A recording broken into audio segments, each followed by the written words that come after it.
Hello my dear students.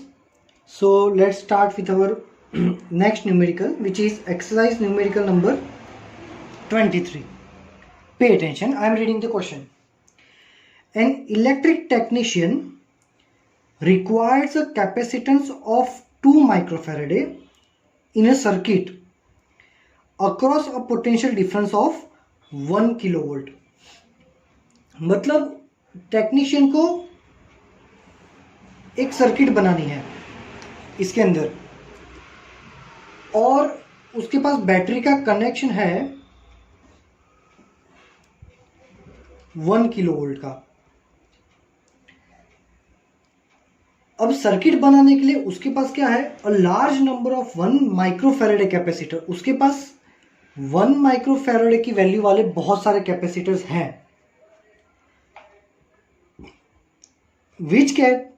which stand a potential difference of not more than 400 volt. मतलब एक capacitor, each capacitor withstand 400 volts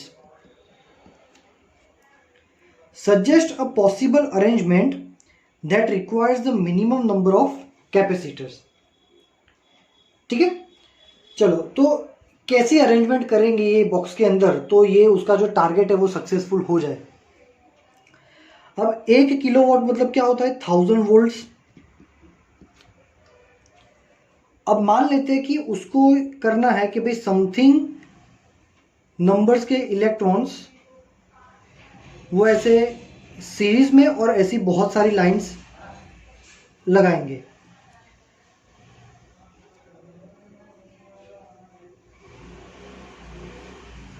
इस type का। अब यहाँ ये रो में कितने होंगे और ऐसी कितनी कॉलम होंगी, ये हमें फाइंड करना है।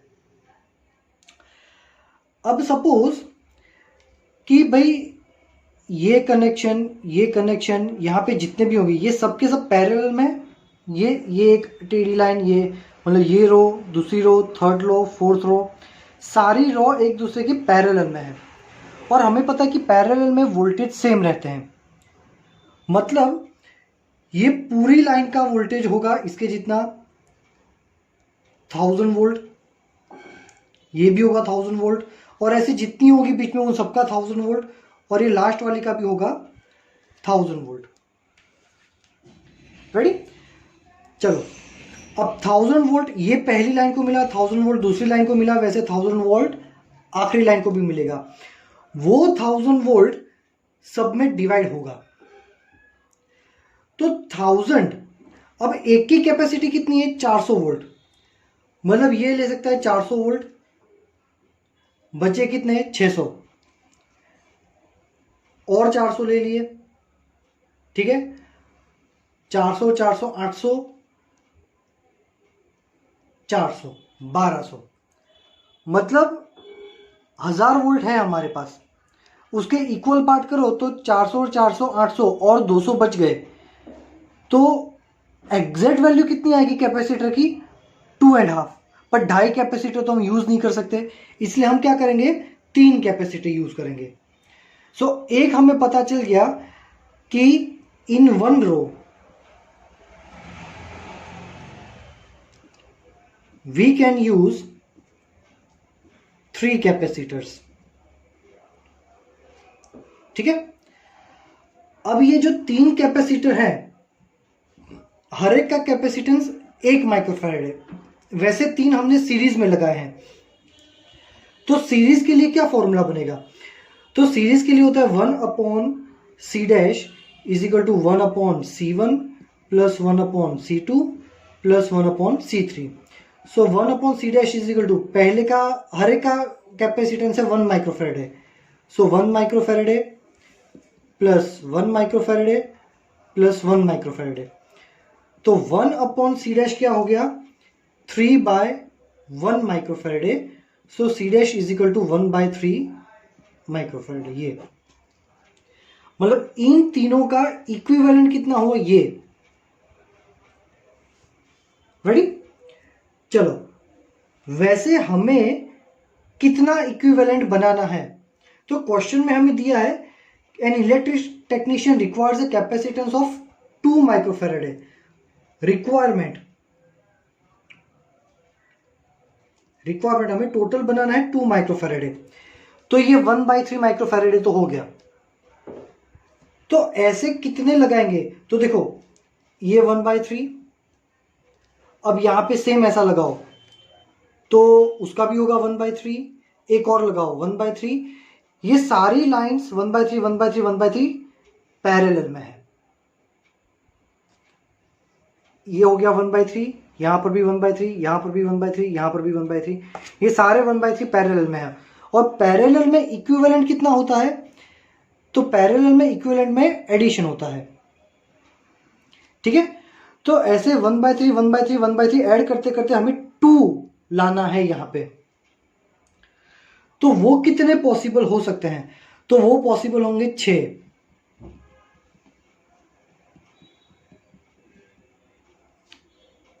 ठीक है, 2 इंटू 6 इंटू 1/3, 1 2 3 4 5 6, तो 3 2 6, तो अब हमारा कैपेसिटेंस हो गया 2 माइक्रोफैराड। मतलब ऐसी 1/3 वाली हमें 1 2 3 4 5 6 लाइन चाहिए, 1 2 3 4 5 और 6 हो गई, 1 2 3 4 5 6। तो ये हो गया हमारा सर्किट ऐसा। तो टोटल कैपेसिटेंस कितने हुए, 3 into 6, so total number of capacitor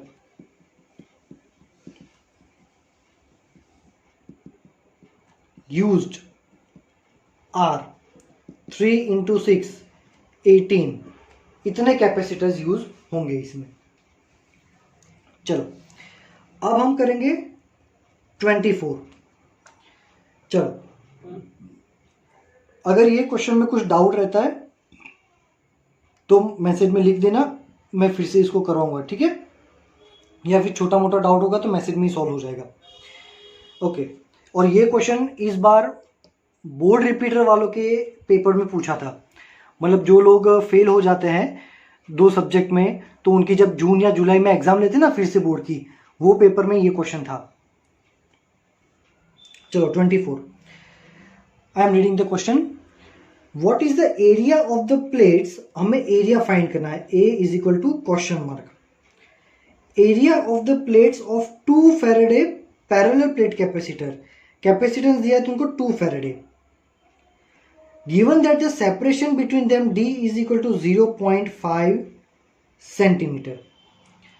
तो फॉर्मूला यूज करेंगे यहां पे हम, c is equal to epsilon 0 a bye d, ये वाला फॉर्मूला यूज करेंगे। रेडी, कुछ बोला नहीं है कि कैपेसिटर की 2 प्लेट के बीच में क्या है। अगर कुछ मेंशन नहीं किया है तो हम डायरेक्टली एयर या फिर वैक्यूम अज्यूम कर लेंगे, उसके लिए एप्सिलॉन 0 ही आएगा। चलो c क्या है, 2 फैराडे, एप्सिलॉन 0 की वैल्यू क्या है 8.85 into 10⁻12 into A by D, D is a 0.5 centimetre को मीटर में कन्वर्ट करो, 0.5 into 10⁻², so this will give you a is equal to 2 into 0.5 into 10⁻² by 8.85 into 10⁻12। so इसको सॉल्व करोगे तुमको एरिया आएगा 1.13 इंटू 10�9 मीटर स्क्वायर, जिसको हम अगर कन्वर्ट करें तो एरिया होगा, किलोमीटर में अगर कन्वर्ट करें तो 1130 किलोमीटर स्क्वायर। ये हो गया आपका आंसर। रेडी, चलो सो ये हो गया आपका numerical number 24।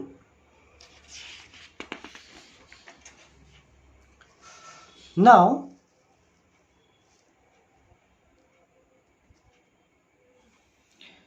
Numerical number 25, obtain the equivalent capacitance of the network in figure. So हमें एक डायग्राम दिया हुआ है, let me draw the diagram. यह है C1 और यह है 100 पिको फैराडे,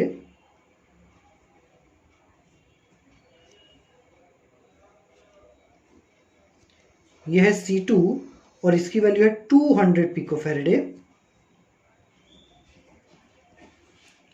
ये है C3 और उसकी वैल्यू भी है 200 पिकोफैरेडे।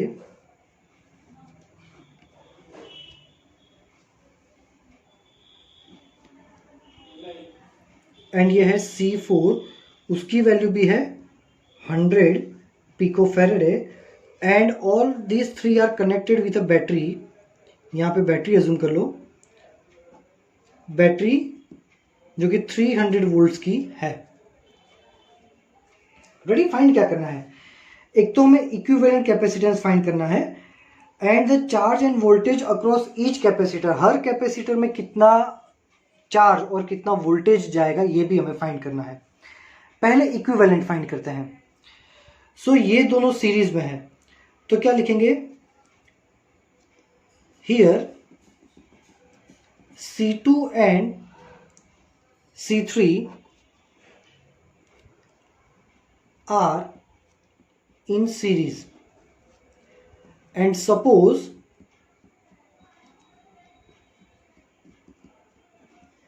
equivalent of them is C dash। मान लो इन दोनों का इक्विवेलेंट है C dash। सो सीरीज कनेक्शन के लिए क्या फॉर्मूला होता है? तो सीरीज कनेक्शन के लिए फॉर्मूला होता है 1/C is equal to 1/C2 plus 1/C3. So 1/C dash is equal to C3 plus C2 by C2 C3. Therefore C dash is equal to C2 C3 by C2 plus C3. So values डाल दो तो क्या हो जाएगा? 200 into 200 by 200 plus 200। इसको जब solve करोगे तो 4 1 2 3 4 बाय 400। सो ये कैंसिल, आंसर आएगा 100। सो इन दोनों का इक्विवेलेंट हो गया 100 पिकोफैरेडे। अब ये इतना लंबा कभी नहीं करते। दो कैपेसिटर है, सेम वैल्यू के हैं, सीरीज में है, तो ऑलवेज इक्विवेलेंट हो जाएगा आधा। अगर 300-300 होते तो हो जाता है इक्विवेलेंट 150। 400-400 होते तो इक्विवेलेंट कितना हो जाता? 200, है ना। दोनों सेम है तो आधी वैल्यू तुम्हारी इक्विवेलेंट हो जाएगी। चलो, तो अब ये डायग्राम क्या बनेगा? ये 100 पिकोफैरेडे जो है C1 कैपेसिटर और इन दोनों का इक्विवेलेंट बन गया, इन दोनों का इक्विवेलेंट 100 पिकोफैरेडे और ये कैपेसिटर इन दोनों का इक्विवेलेंट था C डैश, तो इसको मैं बोल दूंगा ये है C डैश। एंड नीचे हमारा रिमेनिंग तो रहेगा C4 जो कि 100 पिकोफैरेडे का है।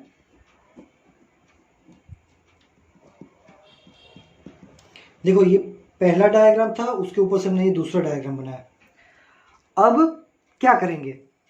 देखो, तो अब यहां से करंट पास करने का, वो करंट के दो पार्ट हो गए, एक यहां पे और यहां पे, मतलब ये लाइन और ये लाइन पैरेलल में है, इतना पता चल गया। तो अब इन दोनों का इक्विवेलेंट निकालो। तो इसके बाद यहां पे जाना है, equivalent of C dash and C1 is C double dash. Suppose कि इन दोनों का इक्विवेलेंट है C डबल डैश। पैरेलल के लिए फॉर्मूला होता है दोनों का एडिशन, 100 पिकोफैरेडे प्लस 100 पिकोफैरेडे। सो इक्विवेलेंट हो गया 200 पिकोफैरेडे। तो अब तुम्हारा तीसरा डायग्राम क्या बनेगा? तो तीसरा डायग्राम बनेगा, इन दोनों की जगह एक ही कैपेसिटर यूज करेंगे जो कि 200 पिकोफैरेडे का था और वो कैपेसिटर को हमने बोल दिया C डबल डैश। और नीचे हमारा ये 100 पिकोफैरेडे एज इट इज जो है हमारा C4 और हमारी बैटरी एज इट इज है। ठीक है, 300 वोल्ट की। अब यहां से करंट जाएगा तो वो करंट ऐसे ही घूमेगा, मतलब ये दोनों सीरीज में है तो सीरीज में है तो इनका इक्विवेलेंट क्या होगा, सपोज कि चलो नए पेज में लिखते हैं। चलो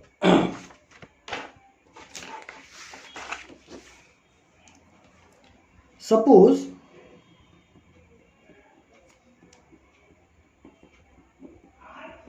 equivalent of C double dash and C4 is C triple dash, है ना।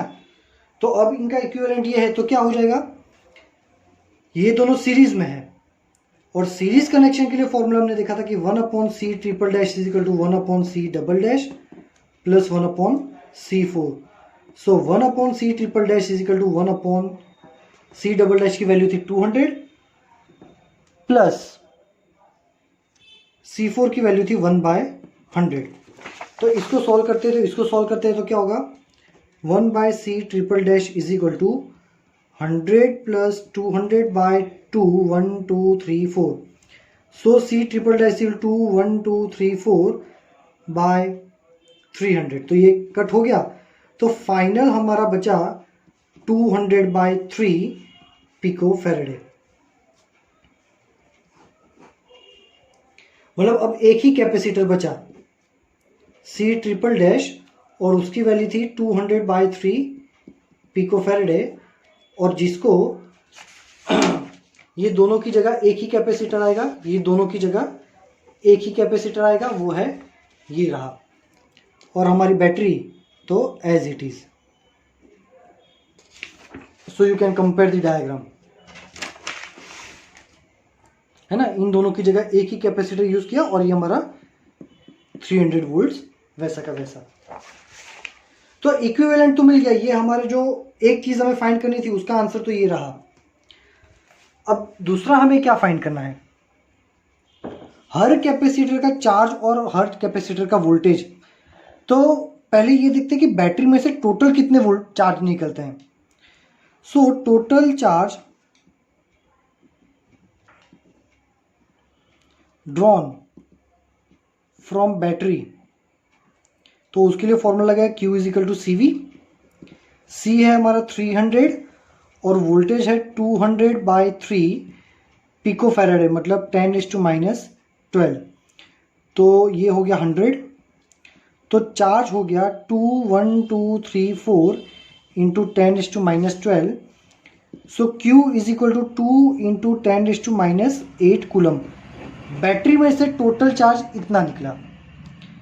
अब पूरा न्यूमेरिकल उल्टा करेंगे। देखो बैटरी में से टोटल चार्ज कितना निकला, इतना। ये चार्ज किसको मिला, C ट्रिपल डैश को। लेकिन C ट्रिपल डैश जो है वो किस किस का बना हुआ है, C डबल डैश और C4 का। और C डबल डैश और C4 क्या है, ये है वो सीरीज में है। C डबल डैश और C4 कैसे कनेक्शन में थे, सीरीज कनेक्शन में थे। ये रहा C डबल डैश और C4 सीरीज में है। अब मैंने आपको जब थियरी पढ़ाई थी तो उसमें बताया था कि सीरीज कनेक्शन में कौन सी क्वांटिटी सेम रहती है। तो सीरीज कनेक्शन में वोल्टेज डिवाइड होता है और चार्ज कैसे रहते हैं, सेम। तो ये जो चार्ज था टोटल जो निकला था, ये चार्ज मिला C ट्रिपल डैश को, और C ट्रिपल डैश बना हुआ है C double dash and C4 से। C double dash and C4 किस में है, तो C double dash and C4 है सीरीज में, और सीरीज कनेक्शन में चार्ज सेम रहते हैं, मतलब ये सेम चार्ज दोनों को मिलेंगे। तो C डबल डैश का चार्ज हो गया 2 इंटू 10⁻8 कूलम एंड C4 का भी चार्ज हो गया 2 इंटू 10⁻8 कूलम। रेडी, चलो अब देखो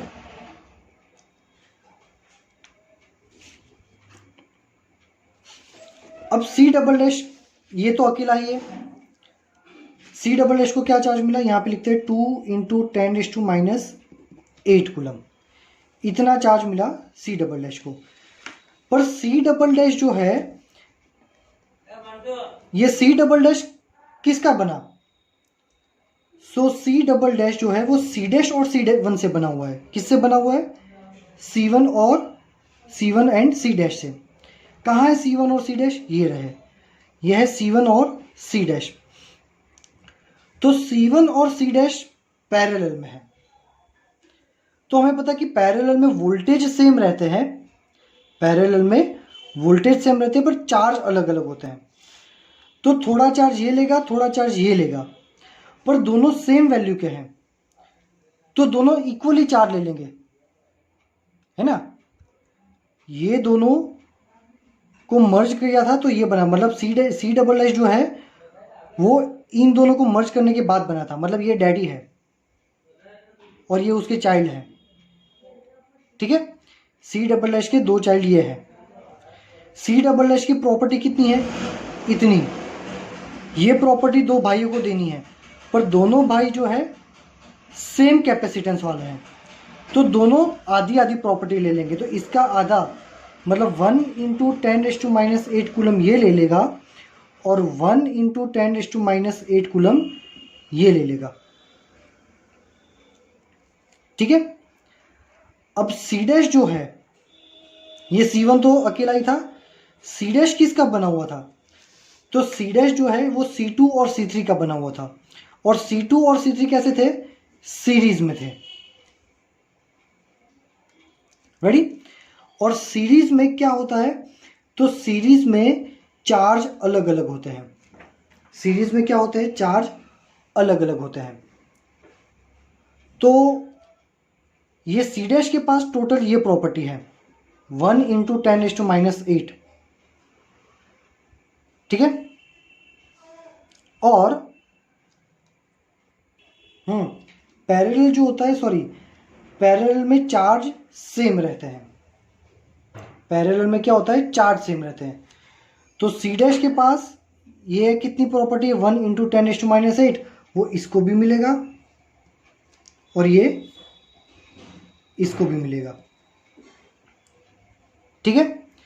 क्योंकि सीरीज कनेक्शन में, इसमें याद रखना कि कैपेसिटर के सीरीज कनेक्शन में वोल्टेज डिवाइड होते हैं, चार्ज सेम रहते हैं, और पैरेलल में वोल्टेज सेम रहता है, चार्ज डिवाइड होते हैं।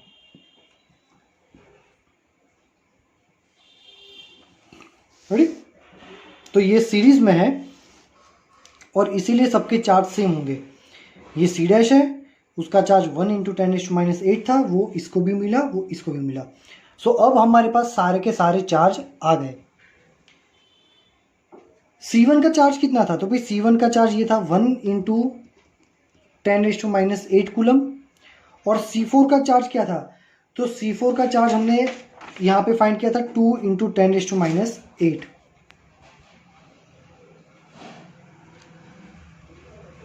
रेडी? तो ये हो गए हर एक के चार्ज। नाउ ये तो देखो न्यूमेरिकल तो काफ़ी लंबा है।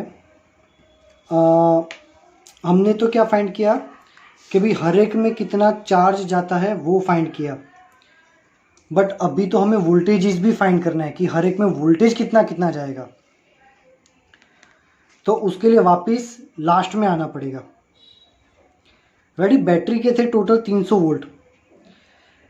पहले ये 300 वोल्ट किसको जाएंगे? सी ट्रिपल डैश को।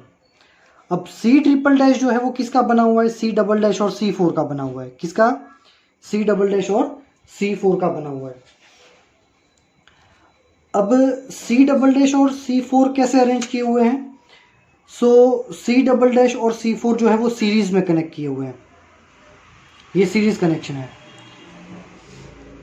सी डबल डैश और C4 सीरीज कनेक्शन में है। सीरीज में क्या होता है? वोल्टेज डिवाइड हो जाते हैं। तो वोल्टेज डिवाइड होते हैं, तो वोल्टेज डिवाइड का फॉर्मूला क्या होगा? सो वोल्टेज डिवाइड का अब फॉर्मूला नोट कर लेना। वोल्टेज डिवाइड का फॉर्मूला होता है कि V1 is equal to V into C2 by C1 plus C2। मतलब दो कैपेसिटर अगर सीरीज में हो ना, ये टोटल वोल्टेज है, टोटल वोल्टेज थोड़ा वोल्टेज ये लेगा, थोड़ा वोल्टेज ये लेगा, ये कितना लेगा और ये कितना लेगा वो फाइंड करने का फॉर्मूला है। V है हमारे टोटल वोल्टेज। अगर पहले का वोल्टेज फाइंड करना है तो C2 ये है दूसरा कैपेसिटेंस और C1 है पहला कैपेसिटेंस। चलो तो वही कंसेप्ट का यूज करेंगे। क्या होगा देखो, पे अटेंशन। मान लो कि इसका वोल्टेज फाइंड करना है C4 का, तो V4 C4 का जो वोल्टेज है उसको बोल देते हैं V4। टोटल वोल्टेज कितने हैं 300। C2 मतलब दूसरा कैपेसिटेंस कितना है 200 बाय C1 प्लस C2, दोनों कैपेसिटेंस का एडिशन 100 प्लस 200 300। तो सीधा आ गया इसका वोल्टेज कितने हैं 200 वोल्ट्स। मतलब इसके वोल्टेज हो गए 200 वोल्ट। अब टोटल 300 है, उसमें से 200 इसने ले लिए, तो इसने कितने लिए 100 वोल्ट। मतलब C डबल डैश के वोल्टेजेस हमें कितने मिले 100। अब C डबल डैश जो है वो C1 और C डैश का बना हुआ है। किसका बना है C1 और C डैश।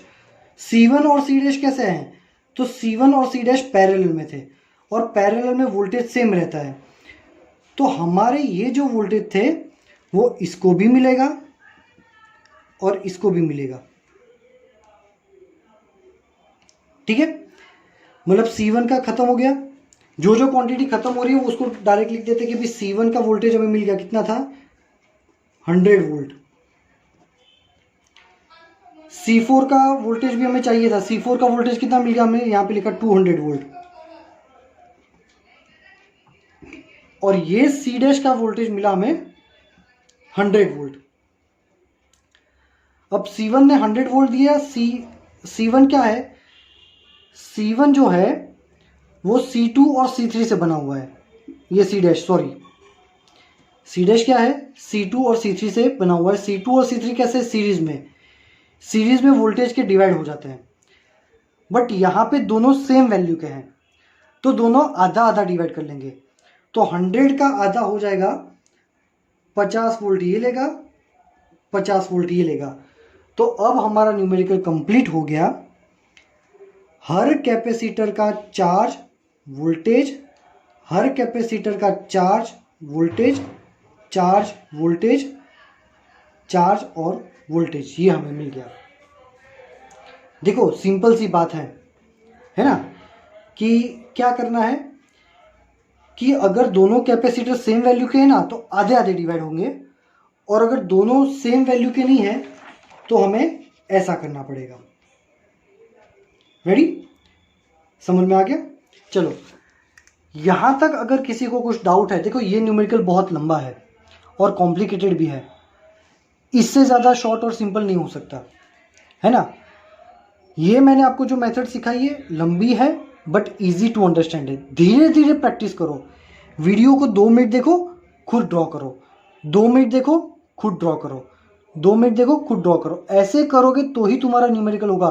तुम आराम से बैठे बैठे देखोगे और फिर आराम से पूरा न्यूमेरिकल कंप्लीट होने के बाद 2-3 घंटा घूमने के बाद बोलोगे चलो मैं लिखने बैठूंगा, तो नहीं होगा।